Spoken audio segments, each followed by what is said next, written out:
안녕하세요. 축구 타는 남자 야진입니다. 한국 축구대표팀이 카타르 월드컵 본선 진출을 확정지었습니다. 레바논과 시리아를 연달아 꺾으면서 10회 연속 월드컵 본선행이라는 대기록을 썼는데요. 객관적으로 전력차가 나는 팀들과의 맞대결이었지만 한국 대표팀은 몰도바를 상대로 시험했던 플랜 B를 다시 한번 들고 나오면서 성공적으로 승점을 챙겼습니다. 특히 이번 2연전에서 주목해야 하는 부분은 황의조와 조규성의 투톱 조합이었습니다. 두 선수가 대표팀에서 함께 발을 맞추는 건 처음이었는데요. 이번 두 경기는 새로운 조합의 가능성을 보여줬다고 할 수 있습니다. 이번 영상에서는 황의조와 조규성이 보여준 전술적인 움직임에 대해 알아보도록 하겠습니다.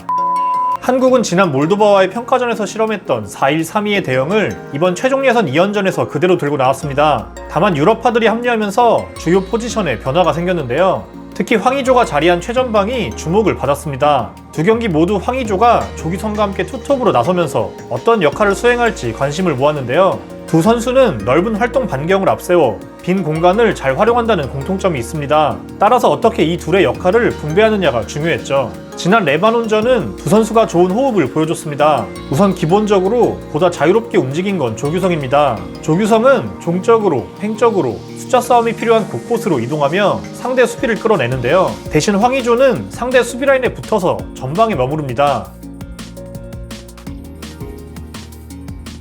5백을 세우는 레바논의 수비 입장에선 황의조 한 명만을 상대하게 되는 상당히 비효율적인 상황이 벌어지는데요. 한국은 조규성이 내려온 2선에서 볼이 도는 시간을 늘려갑니다. 이재성, 권창훈과 같은 위치에서 라인을 형성하는 조규성 덕분에 한국은 중원에서 숫자 싸움을 유리하게 가져갑니다.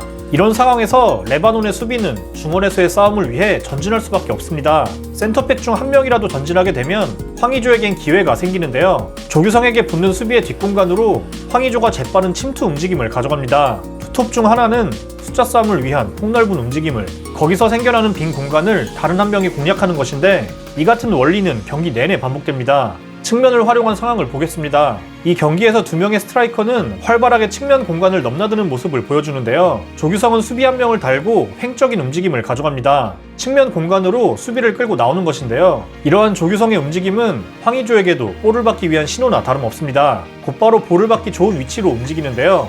여기선 황인범도 영리한 움직임을 보여줍니다. 낮은 위치에서 볼을 돌리던 황인범은 황의조가 수비를 끌고 가며 공간이 생기자 순간적인 침투를 보여주며 위협적인 장면을 연출합니다. 다시 한번 조규성이 수비를 달고 측면으로 뛰는데 이번엔 이재성이 그 자리를 대신 점유하죠. 이렇게 공격수가 만들어낸 공간을 활용하기 위해 이선에서 전진해 전방에서의 숫자를 늘리는 것입니다. 이처럼 전방 선수들이 만들어낸 공간을 이선 선수들이 공략하는 것은 벤투호가 꾸준히 보여주고 있는 패턴 플레이 중 하나인데, 만약 밀집 수비를 상대로 이게 유기적으로 이뤄지지 못한다면 공격은 답답해집니다. 이번 시리아전이 그 경우였는데요. 레바논전과 달리 다소 답답한 양상이 이어졌습니다.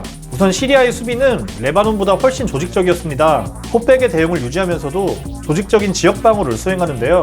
조규성이 낮은 위치로 자유롭게 움직여도 시리아의 수비수들은 전혀 대응을 하지 않습니다. 결국에 위협적인 패스가 들어올 곳은 뒷공간이라는 걸 인지하고 있기 때문이죠. 조규성은 라인 사이에 위치하면서 볼을 연계해주지만 최전방의 황의조까지 이어지기 쉽지 않았습니다.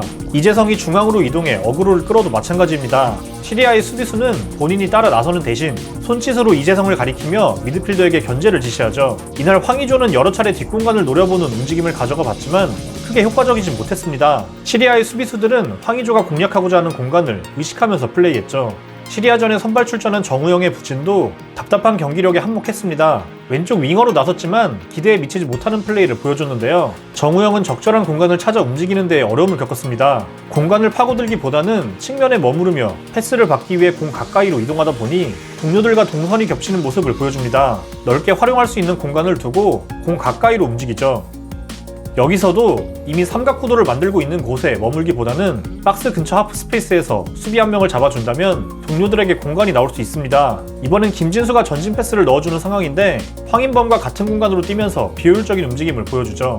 후반전 권창훈이 투입된 이후 분위기는 달라집니다. 이 경기는 역으로 벤투 감독이 이재성과 권창훈을 중용하는 이유를 보여준 경기라고 할 수 있는데요. 벤투 감독은 이선 미드필더들에게 측면과 하프 스페이스를 오가는 영리한 움직임을 요구하는데 공간 이해도가 높은 두 선수는 이에 부합한다고 볼 수 있죠. 특히 4-1-3-2의 대형에서 최전방 공격수와 이들의 움직임은 매우 중요합니다. 과거 신태용 감독 역시 이 포메이션을 통해 손흥민, 이근호의 폭넓은 활동 반경에 더해 이재성과 권창훈의 영리한 움직임을 잘 활용한 바 있죠. 권창훈은 중앙을 넘나들며 곳곳에서 숫자 싸움을 도와줍니다. 본인이 가장 잘하는 안으로 좁혀오는 연계 플레이를 통해 추가골까지 성공시키죠. 권창훈이 들어오며 정우영 대신 왼쪽으로 이동한 이재성 역시 좋은 움직임을 보여줍니다. 측면으로 넓게 벌려 있다가도 공격수가 만든 하프 스페이스를 공략하죠. 대표팀은 몰도바, 레바논, 시리아 등 한 수 아래의 팀을 상대로 2명의 공격수를 동시에 기용하는 플랜 B를 완성시켰습니다. 이는 대표팀의 공격 1옵션이라고 할 수 있는 손흥민이 돌아와도 같은 방식으로 활용 가능하다는 점에서 더욱 고무적인데요. 손흥민을 측면에 고정시키지 않더라도 손흥민, 황의조의 투톱 조합 혹은 조규성과의 투톱 조합 등 보다 높은 위치에서 뛰는 손흥민 활용법을 기대해볼 수 있습니다. 일찌감치 본선행을 확정지은 것에 더해 새로운 전술적 무기까지 장착한 대표팀, 완벽한 월드컵 예선을 치르고 있는 벤투호의 다음 목표는 조추첨에서의 3포트 진입입니다. 시청해주셔서 감사합니다.